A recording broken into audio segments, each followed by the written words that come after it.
Well, hello everyone. Good morning, good day, good afternoon, good evening, good night, wherever you're in the world. I'm PL Stewart. I am so humbled to be here with one of my dear friends, one of the best people in the community, an amazing blogger, as per his moniker, who supports books that are otherwise under the radar, need some more love. He's done so much to promote and support my series, for which I'm so grateful. And of course, I'm incredibly honored that for the last few books, he's been willing to be part of these cover reveals where I let the world see the covers for my books in the Drowned Kingdom Saga. So first of all, let me say a huge thank you to Blaise and Ancona for joining me. But beyond that, just to, before I introduce Blaise properly, that we are here to reveal the cover of book 6 entitled A Black Dragon on Red, book 6 in the Drowned Kingdom Saga. So format's kind of the same as the last one. We'll kind of spend the first half an hour Blaise, who's read the arc of the book. We'll talk a little about it with Blaise and I, share some impressions. Not all of them, because some stuff is for Blaise and I to discuss off screen, which we have already before he came on live. But just get some spoiler impressions, and then around the half an hour mark, we'll reveal the cover, and then we'll continue with some more things regarding the cover, and we'll wrap up just around the hour mark. But first, again, let me introduce Blaise. Thank you so much for doing this, sir. How are you today? Hey, Paul. Nice to see you again. I know it's been a while. I think this is our third or fourth cover reveal we've done. So 4 years strong. Absolutely love this series. I just finished the arc 2 days ago. It's very fresh in my mind. Um, very very awesome story. Very heartbreaking in some areas. Very eye opening, and I have after finishing it, I have an idea where I think it's going to go, but I still have no idea how you're going to wrap it all up. But that's for another time. Pleasure to be here. Always love talking about under the radar books and yours. There's definitely a lot to talk about with this sixth installment. Muted there. Thank you so much. I am so humbled that you've been willing to join me for these. As I said, it is this book is different. I think you may agree from the previous books in the John Kingdom Saga. It is the penultimate book. It's the sixth out of seven. However, I think people who read will find the format somewhat different. But I hope that they find the story compelling and that it all does come together in the end. I think perhaps hopefully you'd agree that it may seem at first, wow, where is this going? But there is a purpose to the madness.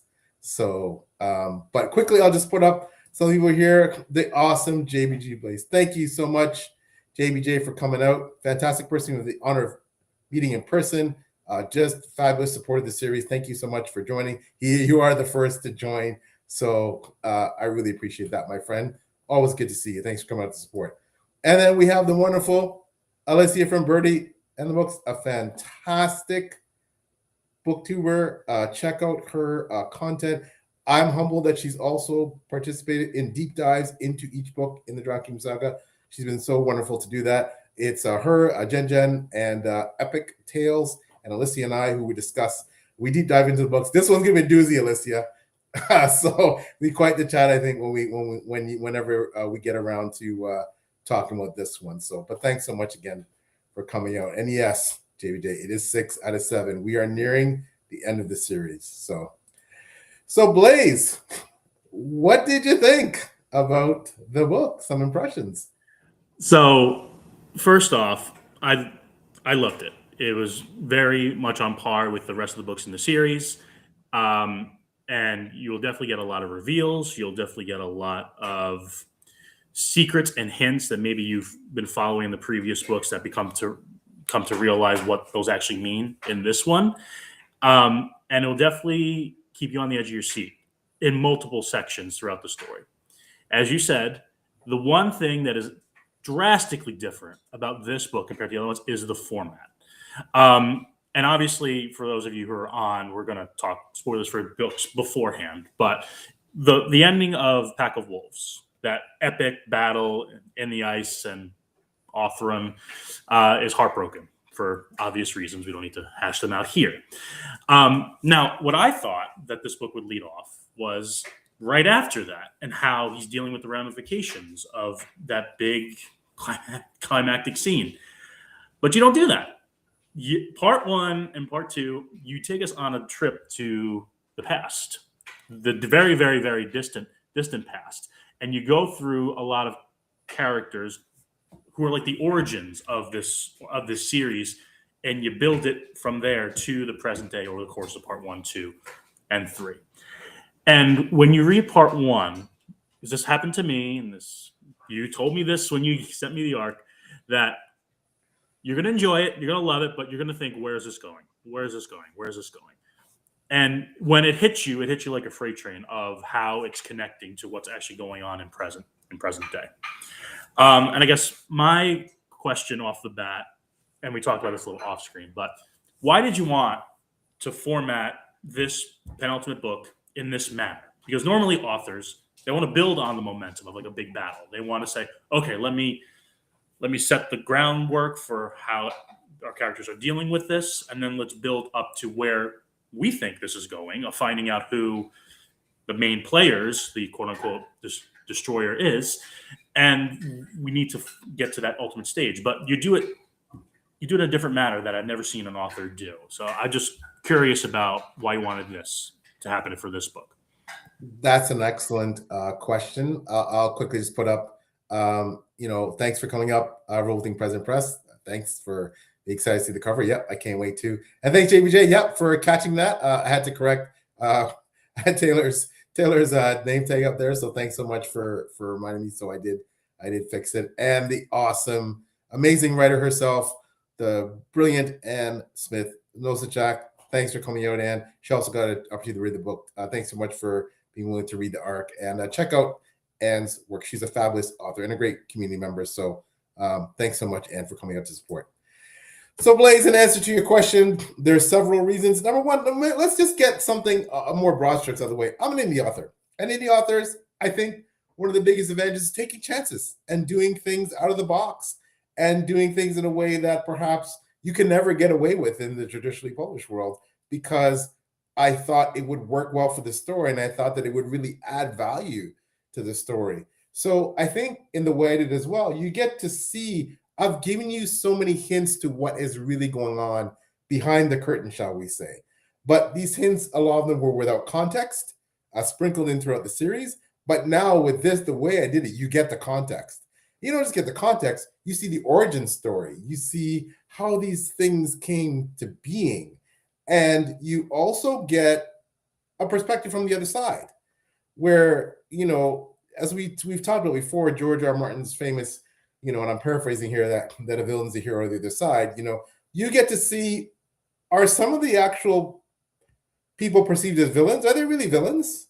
Or is it simply that they believe they're the heroes the way author may believe he's the hero? And you so adeptly pointed that out in a previous cover reveal, that Authorin has gone through his existence thinking that he is the hero of this story. Well, perhaps he's not, or perhaps he is. It all just depends on your perspective. And I think the biggest thing I wanted to convey is that, besides giving you explanations with these reveals and this behind the scenes and, this historical context of where things have gone, this is the book where you really start to understand what the series is really all about, right? That it's about this conflict that is much bigger than Authorin. And it's about the fact that Authorin's at the center of this conflict, but he's perhaps a game piece on the board rather than the main player. And that some of the players involved in the game are extremely powerful, and that they have their own agendas, and that it's going to be difficult to understand where everything will end up in the end. And I think that sense of ambiguity, while clearing up so many things, I did also leave you with a sense of ambiguity that hopefully will build some anticipation for book 7 and where that might wind up. No, you're definitely building the anticipation. And I just thought of it actually when you were speaking, the analogy for book 6 and what secrets you're revealing. And I don't know how many of you guys have read Harry Potter, but the analogy I get was J.K. Rowling wanted to introduce what happened in her book 6 about the Horcruxes in book 2 after no, the Chamber of Secrets with the book. That was a Horcrux, but you didn't know about it until book 6. That is probably the perfect analogy I can make. It's like those secrets impacting the world in such a large way, but you see the breadcrumbs, but you have to be paying close enough attention to get the big reveal and how it's going to lead to the finale of this series. You have another 7 series coming out at some point.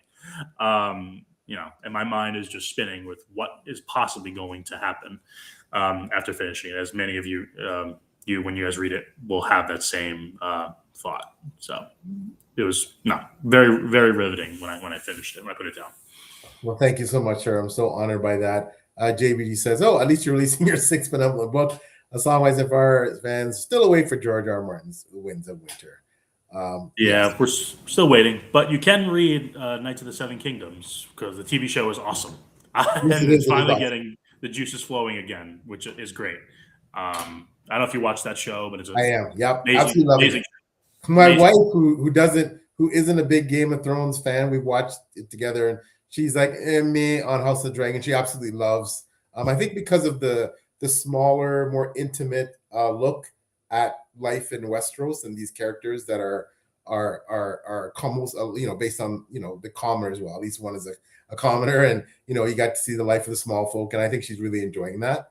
And yeah, Jesus says, good old foreshadowing. Yes, foreshadowing. There's been tons of that in the Drowned Kingdom Saga. I think I can't wait for someone like Blaise, especially who understands my series intimately. When you read book 7, and one day if you decide to reread the series and you go back and you see all the foreshadowing, especially towards the fates of the characters, because obviously in the penultimate book 7 series, not everybody's going to make it, right? I think there were plenty of deaths in book 6. Plenty of people didn't make it. I think that there was quite the stakes were quite high with the battle that you saw, the final battle, and along the way. And I think hopefully, Blaise, you felt that. Again, no one is safe including Othran. No one is safe. No one is guaranteed to make it out alive at the end of this series. So, no, that's what I love about epic fantasy, especially the ones who go more into yours is not grim dark, but it has grit and grim to it. Putting the stakes on the line where no one is safe, and that at the drop of the hat, anyone could be pushed off the chessboard for any reason at all. It doesn't necessarily have to make sense because life is not fair, and especially in in a world with gods and magic and druids and other creatures, life is never fair, and you need those stakes. But it's also good to see the lower stakes moment of like compassion, empathy, even sadness and grieving. And there's a lot. If you've read up to this point, there's a lot of grieving on many different levels on multiple sides. It's not just Othran. You need that. I think you need all of that in order to see the full picture, and not just see one side of the equation, or even if that one side thinks one way and it might not be the correct way, or they might be a pawn in what's going on in the bigger picture. You don't know. This book reveals, I'm not gonna say all of it, but I'd say most of it. You'll get the bigger picture into what's being laid out, and we'll see how it goes in the finale. I can't wait for that. Oh, thank you so much, Blaise. I just feel so happy that someone who supported my series, to the degree that you have, that you felt that way about it. Quickly, Jerry says, hot take, yeah, Night of the Seven Kingdoms is better than Game of Thrones is better than the Dragon. Yeah, I'm not willing to go that far yet, but it's definitely on the right track. It's definitely better than season 8 of Game of Thrones. I'll say that. But season 3 and season 4 of Game of Thrones, those are like peak of television. So we'll see how it goes. Yeah, I mean, even for me, I'm loving House of Dragon, and to be honest with you, I loved up into including Game. I love the entirety of Game of Thrones. I just had issues with things about, especially season 7 and 8. I mean, season 6. Yeah, the thing with Game of Thrones is, while some things defied logic, doesn't mean it wasn't entertaining and exciting, right? So but yeah. Thanks for that comment, JBJ. So I have some questions for you, Blaise. So, and without spoiling anything, did this book, did the different perspective you had on some of these characters, that seemingly were evil, right? Did that change after you read the book? Did your perspective on these characters change? Um, a little bit. I'm not gonna say it didn't change at all. I think at my core, what I believed at firsthand still holds, but I'm looking at it in a different light. Um, and yeah, I'm not going. I can't get into spoilers on that. But sometimes you see the quote unquote other side, and what they are claiming to have happened, what they're battling, and the reasons for them doing what they did and what they're planning to do. I can't get into spoilers, but they want to do, they're doing it for a particular reason, and a reason that they feel is morally just. Sometimes that's hard to comprehend from someone who's saying, "Wait, you're doing X, Y, and Z. How could that be morally just to get to you know way down here?" But in their mind, that's how they view things. And in some ways, when in the first 3 or 4 books, Othram saw what he needed to do in X, Y, and Z, and he didn't care about anything else and how he did it. So maybe it's just a flip of the script as to what he needs to come to realize. Does the other side come to realize that as well? We don't know. But it definitely changed my perspective on how to view the world and what to look at. I still felt to my core that they were still quote unquote bad, but you look at them in a different light. And the comparison I can give, and it's not apples to apples at all, but since we're on the Game of Thrones reference, Jamie, he did evil things, and he's still quote unquote evil, but he has like a kind of redemption arc, and he needed to go through that in order to realize the error of his ways to an extent. You still don't like him, but you're rooting for him. I'm not saying you're going to be rooting for the bad guys, probably not, but it's that type of shift that I'm kind of talking about. Well, excellent. Well, that means I did my job. If that's how you felt, Blaise, and someone like you were such an astute, discerning reader, thank you for that. That means I did my job in showing the other side, and perhaps garnering some empathy or some sympathy for some of these characters. Perhaps seeing that they had a lot of the human foibles that we all have. They loved and they cared, and they fought and they bickered with their family, but yet they loved their family. And the things that I think, hopefully I portrayed in this book, that you got to see a different side of some of these characters, that had you not had that side, you would have probably thought they're just straight up evil, right? But hopefully it was more, now you have a more nuanced opinion, which you seem to be saying of them, which was my goal, part of my goal. So yeah, exactly. For sure. Quickly, JBD says, "From your lips to God's ears, sir. I'm still waiting since Brandon Sanderson made his deal with Apple TV. He had offered a serious deal for John." I can only wish, sir, that one day. But thank you for those very kind words. And then Anne says, "Oh yes, it's not just Othram's story. Worlds are at stake. Yes, they are, and they definitely are. So." What if I can ask you, Blaise, as we get close to the cover reveal, and I want to make some comments about it before we actually reveal the cover. Very important comments.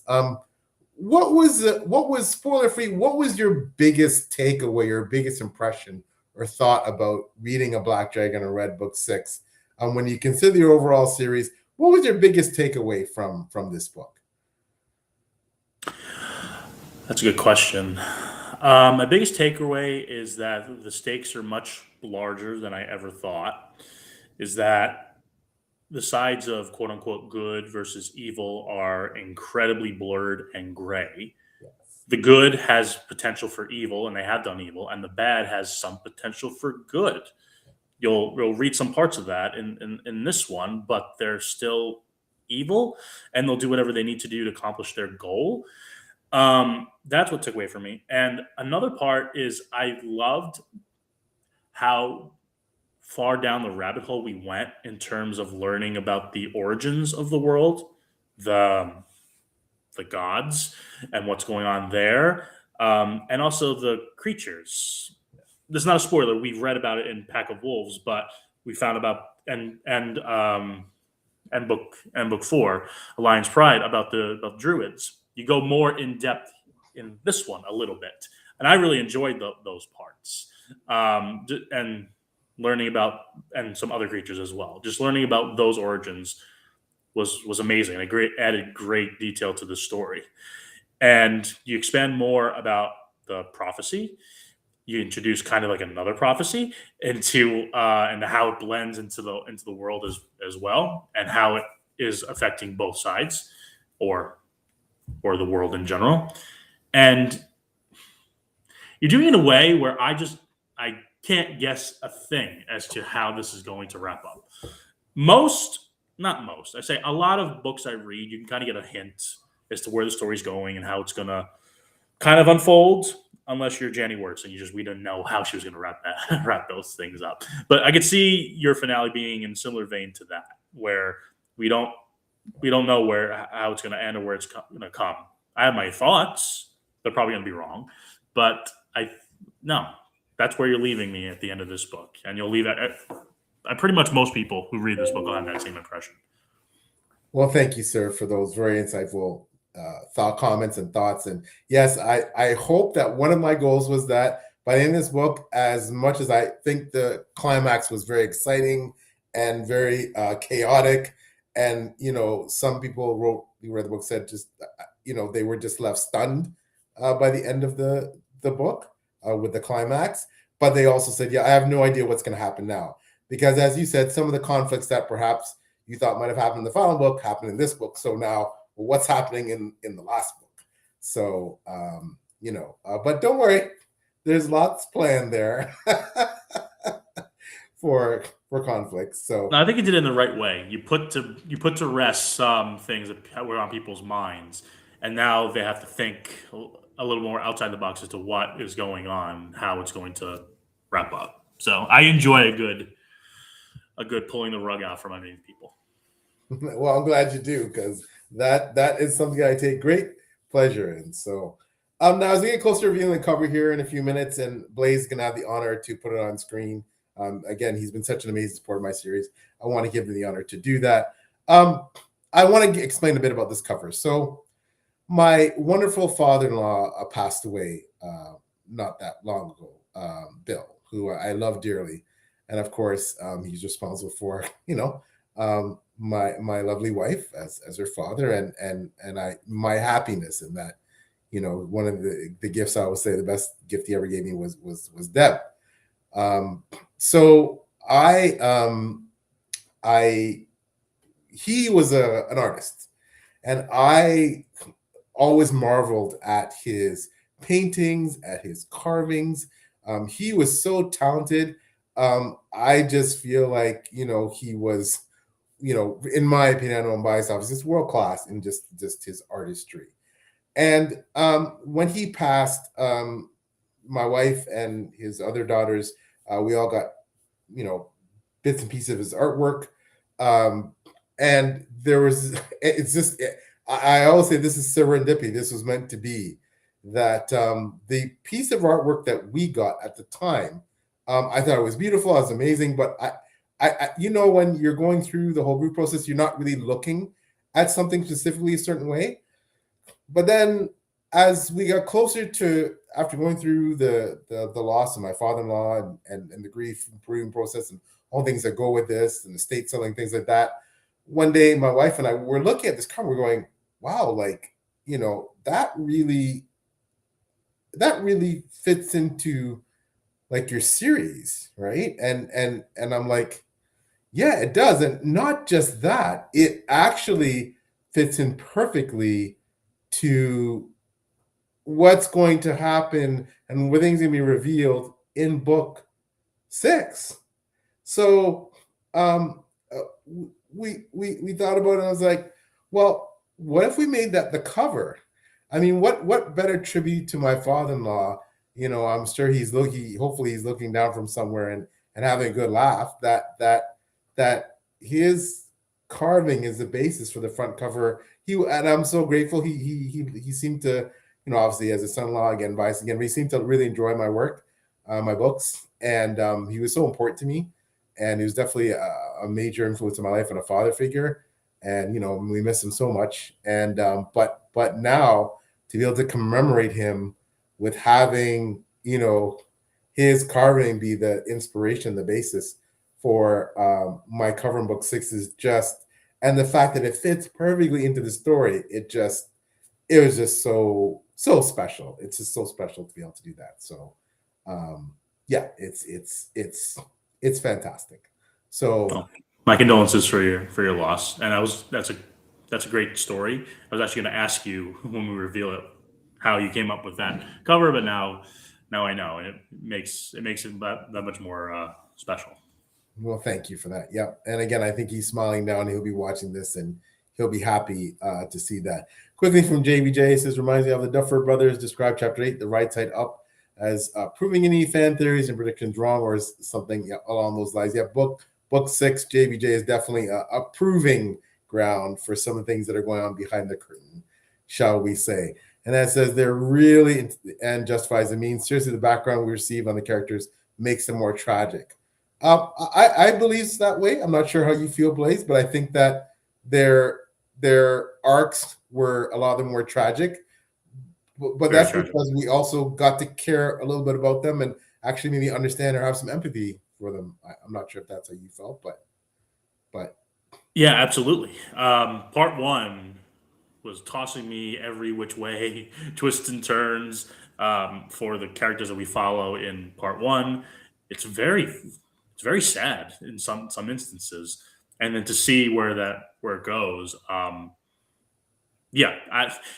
Emotionally, I didn't know how I was going to feel at the end of it. I'm still like reeling from like how it was all unfolded. But when you do read part 1, just enjoy the ride, take it all in, and at the end of it, you'll probably have a big emotional revelation like I did, or I'm still having, as to how that all unfolded and what's to come next. So. Well, thank you. I'm glad that landed with you that way, Blaise. And then JBJ, thank you so much, my friend. Condolences and prayers thank you. And Alyssa did love that. Yeah, Alyssa, it's just amazing. The fact that, again, my father-in-law's carving is essentially the cover of the book with some minor modifications that's we got to bring his vision for that particular thing to life. So well, Blaise, we're at that, Marcus. So if you're ready, would you do me the honor, please, of revealing the cover for A Black Dragon on Red? Yes, indeed. Here we go.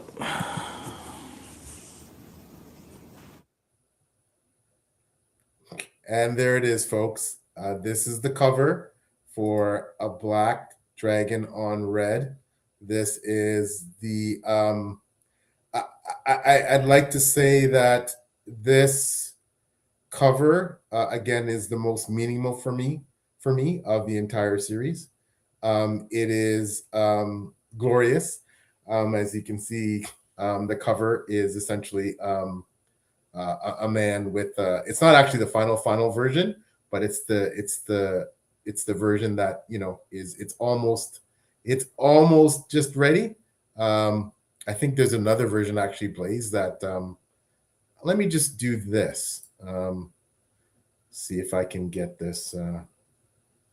I think I sent you the I'm just gonna, do you mind unsharing it for a second? And I'm just gonna Sure, absolutely check something here. I think I sent you the final version. Let me just bear with me here. Yeah, I have the final one. Let me download it. Just 1 second. Okay. Yeah, thanks. Okay, got it. Okay. Yeah.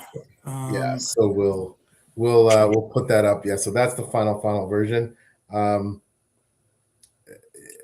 Anne says, "Yep, yeah, we need the rugs pulled." Thank you, and Alicia. Thank you, Alicia. Beautiful. Thank you so much. Glad that you're diving dark. I hope you enjoy it, and feels like a plot twist in and of itself. Yeah, yeah.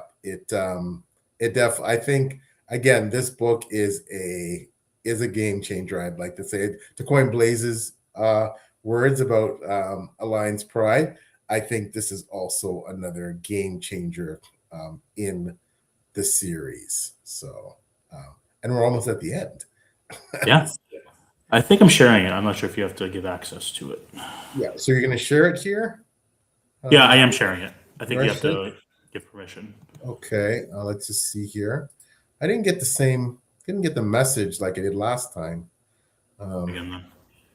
Yeah. Normally I get that message that says permission to share. There you go. Okay. There we go. Okay. So now we have the final version there of let's see if I can blow it up at all. The full screen. Yeah. So there it is in all its glory. That is a black dragon on red. That's a final version with all the quotes and everything completed. I am honored. It's hard to see with us in there. Let's see if I can get us out of there. We are so. In other words, this cover has cover endorsement quotes on the front, and the one on the very front is from the amazing Yaroslav Barsukov. He is a Nebula Award-nominated author, and I love his work. He's just fantastic. So grateful and honored that he would put on the front cover endorsement quotes, and it just means so much. And for all of the people who provided quotes, it really does mean a lot to me to have that, to have their words on my book. As well, another brilliant author and dear friend, Timothy Wolf. Check out his work. Yeah, again, I note in his quote, he is a speculative fiction indie novella championship finalist author. His novellas are gaining a lot of traction, especially in the grimdark world. And Timothy's such a wonderful gent. So he has also provided a quote. The awesome Leila Ghoshi, the editor and founder of Bloody Magazine, Dr. Ghoshi, that is PhD. She's also part of the deep dive on my channel into my series, The Drowned Kingdom Saga. So she's been another wonderful support of the series. Thank you so much, Leila, for doing that. And finally, the amazing Sean Conley of FanFi Addict. He's provided a quote, another wonderful person who's been so supportive of my series. So yeah, I'm just very blessed to have people such as Blaise and all the four who provide these endorsement quotes, for my series. It's just such an amazing, incredible feeling to have people who are willing to do that. So, but yeah, so as you can see from the carving, on the image itself, it is an image of a man, with a dragon in his grasp and a sword, and looks like there's quite the battle going on down there between him and this dragon. So, and when you read the book, this particular image will become even more meaningful and impactful in terms of what it precisely means in terms of the narrative. So yeah, that's what I'll say about that. Blaise, do you feel that way having read the book now that it makes a lot more sense when you get to a certain point in the book? But you said what it precisely means. That's a little bit up for interpretation, because there's multiple facets to what you're seeing on the screen and what you read in the story based on multiple perspectives. But yes, you get a lot more knowledge on the major scale of what's going on in that story. And it's not really clear. Sometimes it's up for interpretation who the man is or who the person is there and how they're battling with that certain dragon.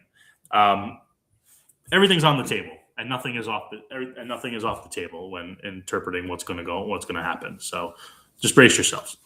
Very well said, my friend. Very well said. And again, as I indicated, this is basically based on a picture that carving, and the carving is just, I mean, my father-in-law's level of skill is just incredible. I mean, the detail just amazing, and for again to have him provide that for to be able to use that for the cover of my book 6, it's just an incredible feeling. And thank you, Dad. Love you. And hopefully you're somewhere, wherever you are, you're looking and you're smiling, knowing that, that's your work there, that's going to be on the cover of my book. So, um, but Blaise, this is, it's so special to me again, Blaise, that you've been such an ardent supporter of the series. You've stuck with it. Now there's only one book left. You I'm wondering if you can kind of describe perhaps what your journey has been like up to this point, including this book with the series. Do you mean like my feelings towards the series or how it's Yep. evolved? Yeah. What perspective? Both Okay. of those things essentially. So, yeah, it's been what 6 years since I picked up a Drowned Kingdom. Um, I remember picking it up and knowing that I was in for an epic journey and going on a quest with a main character who was raised in a certain background and he thought he knew the way of the world and how things work and his perspective and his upbringing and his tendencies were correct to him, but to many other people they're harmful and hurtful and quote unquote like could cause major damage. Slowly over the course of the series he starts to in some aspect realize the error of his ways, and then is it too, but at the end of the day I'm realizing like okay he's starting to make amends, he's seeing the errors, he's seeing how it can be hurtful to not only other people but to himself and his family. Is it too late for him to be redeemed? Is it too late for him to turn a corner? And it's not just him. You started with a single POV perspective, and then you changed that. You changed that in the series, so you're getting more perspective as to how others are viewing him. They view him as a great warrior, a great leader, but flawed and withdrawn in some aspects. He doesn't know how to handle pain, so goes to other avenues to deal with it. He's very uh, he's very promiscuous. He feels like it's his God-given duty to do certain things and to spread his influence throughout the world. But is he realizing that maybe the God he's serving is not exactly what's in his best interest? It keeps raising the bar of what the series is supposed to be, and to put the shade of gray even more and more over the entire story and make it so you don't know what is going to happen. My realization with the story is that it's so much bigger than just one person's perspective. It's how he is being driven towards accomplish a certain goal, how he may be pulled into accomplishing another goal for certain reasons or not, and also how his family is pushing him in a certain direction, how he needs them more than they need him to keep him functioning, because without, as you'll realize, without the love and support of people he's so close with, he's just a shell. And you're seeing the building up of a man and a great king into sometimes he's his own worst enemy and his downfall. I think the best analogy I can come up with is, if for all you Dune fans out there, is like the rise and fall of Paul Atreides. He's with great power comes great responsibility, and the responsibility in some cases was just too much for him. So you have a little bit of a full arc with him. Not saying that that's how everything's going to end, and but I'm saying like you see the breadcrumbs as to what's happening, and how Othran is really going to have to sit back and deal with the consequences of his actions to some extent and actions of others. And it's on full display in this one. Still don't know where you're going to put it, where you're going to wrap it up, but you're building towards. And to build up, I'll end with this. In book 5, and for those of you who read it, there you introduce the prophecy of the destroyer. There's one destroyer, there's one savior, and then there's one in between. We don't know who those people are. We don't know who someone might think they're the destroyer. They might not. They might actually not be the destroyer, because everyone is the hero in their own art, in their own story. We don't know who's going to be the savior. Someone might think they're the savior, but they're really not. And who's going to be the one in between? That's still hanging over the heads, and we can't wait to figure out how you're going to wrap it all up. So, yeah. Well, thank you, Blaise, for that. And you hit on such salient points. I'm so grateful that this series has brought you some reading pleasure, first of all, and some enjoyment, as hopefully made you think. There's a lot of themes in my work, obviously, that are fairly serious and heavy. However, hopefully there's also some hope and some optimism. But I think then it's a bittersweet feeling, as I've already started to write book 7, of course, that one way or another, Othman's journey is coming to an end soon. It's a bittersweet feeling, because I've so enjoyed writing him, and I'm so grateful you've enjoyed reading him. And no matter what happens, I just want to say thank you for all your ongoing support of the series, and you've helped put it to what degree it is on the map. You're one of the people that has definitely helped put it there. So thank you, and thank you so much for doing these incredible cover reveals. Me that it's just really, really like it. This has just been such a treat just to hang out with you in general and spend time with you. But yeah, for you to do this, it's a big honor for you to do these cover reveals with me. So thank you. You're welcome. Much appreciated. Quickly, the awesome Max cover says, awesome cover reminds me of Hercules slaying the Hydra, or Liberty statue in Budapest, Hungary, where the statues are slaying the serpent dragon. Yeah. And I'm sure I wish he was here for me to ask him. And I regret, there's so many things, when people pass, always these regrets. I regret I didn't ask him more about this. Of course, I never envisioned that, he wouldn't be here anymore, or that, that this carving that the cover is based on would fall to Deb and I. We kind of, between Deb and her sisters, they kind of split things up that they wanted. And, she thought this one, she asked me, is this one look? I said, yeah, that one's really cool. And we took it, and we weren't thinking more of it at the time, right?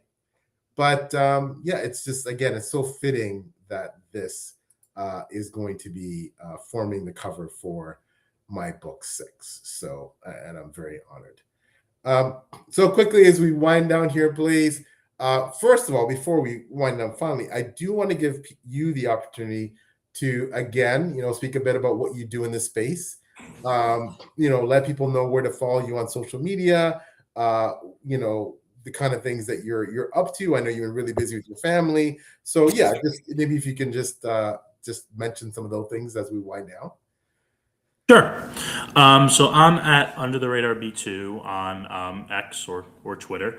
Kind of taking a step back to raising my 18-month-old daughter and starting a family. But I'm always around. I'm on Goodreads, rating everything I'm getting to, and a lot more onto the audiobooks than I am physical books at the moment. But I'm starting to pick back up, and I'm excited to get back into the swing of things.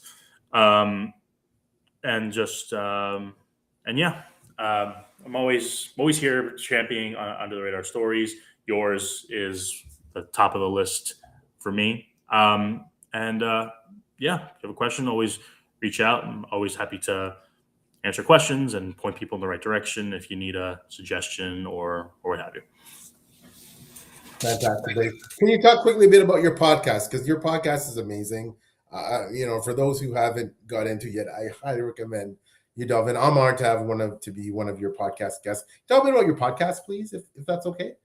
Sure. Now, admittedly, I've taken a step back from that too. I haven't released an episode in well over a year, but hopefully I'll get back to that when time permits. So it's Under the Radar SFF Book Podcast.